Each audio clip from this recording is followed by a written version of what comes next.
Welcome guys, welcome to the show. This is Dr. Anurag, MBBS from SP Medical College Bikaner. So guys 16th video है आज epidemiology का and इसमें हम पढ़ रहे हैं मैचिंग. ठीक है, इस पिछली वीडियो में हमने कंफाउंडिंग फैक्टर देखा था. कंफाउंडिंग फैक्टर जो आउटकम से भी रिलेटेड था, एक्सपोजर से भी रिलेटेड था एंड इंडिविजुअल इफेक्ट भी रख सकता था आउटकम के अंदर. क्लियर? जो कंफाउंडिंग फैक्टर था वो स्टडी ग्रुप में एंड जो कंट्रोल ग्रुप में अलग अलग होता था. मतलब सेम जरूर नहीं है कि स्टडी ग्रुप में भी कंफाउंडिंग फैक्टर उतना ही हो जितना कंट्रोल ग्रुप में हो. ठीक है, तो अनइक्वली डिस्ट्रीब्यूटेड था.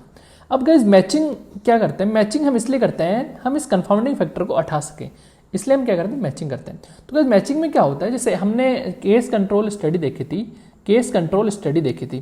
तो केस कंट्रोल स्टडी में हमने क्या देखा था कि हम कंट्रोल ग्रुप लेते हैं, हम केसेस लेते हैं. ठीक है, कंट्रोल ग्रुप लेते हैं, एक होता है केस लेते हैं, एक होता है control group. Cases and control क्या होता है? सेम होने चाहिए, एक्सेप्ट एक ही डिफरेंस मैंने बताया था कि कंट्रोल में डिजीज नहीं होनी चाहिए और सारे फीचर सेम होने चाहिए केसेस से कंट्रोल के अंदर, except one that disease is not present in the control group. इतना ही डिफरेंस होना चाहिए और सारे सेम होने चाहिए.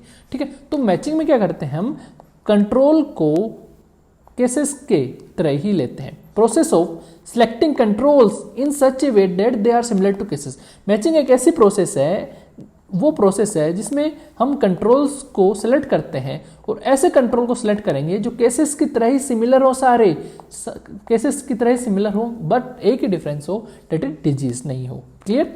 ठीक है, तो गाइज अगर कंफाउंडिंग फैक्टर प्रेजेंट रहेगा तो guys cases and control same हो ही नहीं सकते. केसेस वाला ग्रुप कंट्रोल वाला ग्रुप हो ही नहीं सकता क्योंकि कंफाउंडिंग फैक्टर अलग अलग अनइक्वली डिस्ट्रीब्यूटेड होता है. तो हम क्या करेंगे गाइज, कंफाउंडिंग फैक्टर को रिमूव करेंगे मैचिंग के अंदर. Matching is done to remove non confounding. Clear? Matching eliminate confounding as it distribute non confounding factor equally in two group. Confounding को रिमूव भी कर सकते हैं. कैसे एलिमिनेट करेंगे? दोनों के अंदर जो कंफाउंडिंग फैक्टर है उनको इक्वली डिस्ट्रीब्यूट करके भी हम क्या कर सकते हैं? कंफाउंडिंग को रिमूव कर सकते हैं. ठीक है, क्लियर? ओके, तो ये हो गया मैचिंग.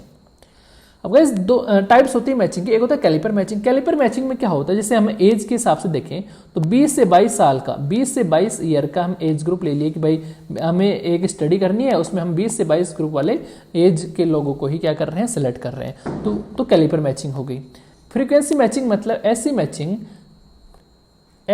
जैसे स्मोकिंग से लंग कैंसर होता है, तो ऐसे लोगों को सेलेक्ट कर लिया जो दिन में दो डिब्बे सिगरेट के पीते हैं. ठीक है, तो 2 डिब्बे सिगरेट के पीने वाले केसेस ले लिए और 2 डिब्बे सिगरेट के पीने वाले कंट्रोल ले लिए ताकि स्टडी हमारी अच्छे से हो सके. ठीक है, तो सेम चीज़ें लेनी है. तो फ्रीक्वेंसी सेम होगी. 2 सिगरेट पीता है दिन में, ये भी केसेस भी 2 सिगरेट पीता है, 2 डब्बा सिगरेट का पीता है. क्लियर? तो इस तरह से हम फ्रीक्वेंसी मैचिंग कर सकते हैं. कैटेगरी मैचिंग, जैसे कैटेगरी ऑक्यूपेशन के हिसाब से, जैसे हम स्मोकर्स जो कारपेंटर वाली इंडस्ट्री में काम कर रहे हैं उनको केस बना लिया और कंट्रोल भी फिर वहाँ से ही ले लिया. क्लियर? तो इस तरह से ऑक्यूपेशन को मैच कर सकते हैं. इंडिविजुअल मैचिंग कर सकते हैं, जैसे एक केस ले लिया, एक कंट्रोल ले लिया, देन कंपेयर कर लिया. पेयर के अंदर ही मैच कर सकते हैं, जैसे 2 पेयर ले लिए इधर 2 पेयर ले लिए कंट्रोल में, फिर हमने स्टडी कर लिया. तो इस तरह से बहुत सारी क्या हो गई? मैचिंग के टाइप्स हो गए. क्लियर? ठीक है. एंड गाइस इंपॉर्टेंट पॉइंट है कि जो मैचिंग है एंड ब्लाइंडिंग जो हमने पिछली वीडियोस में पढ़ा था, एक रेंडमाइजेशन होता है. तो रेंडमाइजेशन जो है वह सुपीरियर होता है मैचिंग से एंड ब्लाइंडिंग से, क्योंकि मैचिंग सिर्फ और सिर्फ क्या हटाएगी? कंफाउंडिंग फैक्टर हटाएगी, जबकि ब्लाइंडिंग जो है वो क्या हटाती है गाइस? ब्लाइंडिंग क्या हटाती है? बायस को उठाती है.